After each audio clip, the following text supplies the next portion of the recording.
கீழடியில் நடைபெற்று வரும் அகழாய்வில் முழு நீள மனித எலும்புக்கூடு கண்டெடுக்கப்பட்டுள்ளது. இது குறித்த கூடுதல் தகவல்களை எமது செய்தியாளர் இளையராஜாவிடம் கேட்கலாம். இளையராஜா, வணக்கம். தற்பொழுது அங்கு களத்தில் இருக்கக்கூடிய அகழ்வாராய்ச்சியாளர்கள் இந்த கண்டுபிடிப்பு தொடர்பாக என்ன சொல்லியிருக்காங்க? இந்த எலும்புக்கூடு தோராயமாக எத்தனை வருடங்கள் பழமையானதாக இருக்க வாய்ப்பு இருக்கிறது? என்ன நிலவரம் இளையராஜா?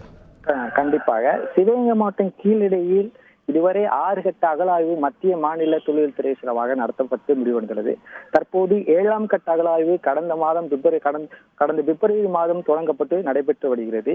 கீழடியில் அருகில் உள்ள கொந்தையில் நடத்தப்பட்ட முதல் கட்ட அகழாய்வின் போது கொந்தையை ஒரு இடுகாட்டு பகுதியாக கண்டறியப்பட்டது. அதில் எலும்புக்கூடுகள், முதுமக்கள் தாளிகள் போன வருடம் கிடைக்கப்பட்டது. அதனைத் தொடர்ந்து இந்த வருடம் கொந்தைகள் தற்போது அகழாய்வு பணிகள் மேற்கொண்ட பொழுது முதுமக்கள் தாளிகளே அதிகமாக கண்டறியப்பட்டன. தற்போது முதல் முறையாக ஒரு முழு வலுவ எலும்புக்கூடு கிட்டத்தட்ட 1 மீட்டர் நீளமுள்ள மனித எலும்புக்கூடு கிடைக்கப்பட்டது. இது கிட்டத்தட்ட 2600 வருடங்களுக்கு முன்பட்டதாக இருக்கக்கூடும் என்று தொழில் துறையினர் கூறுகின்றனர். இது குறித்து ஆனா பெண்ணா என்பது இது குறித்து ஆய்வுக்கு பின்னரே தெரிய வரும் என்று தொழில் துறையினர் கருதுகின்றனர்.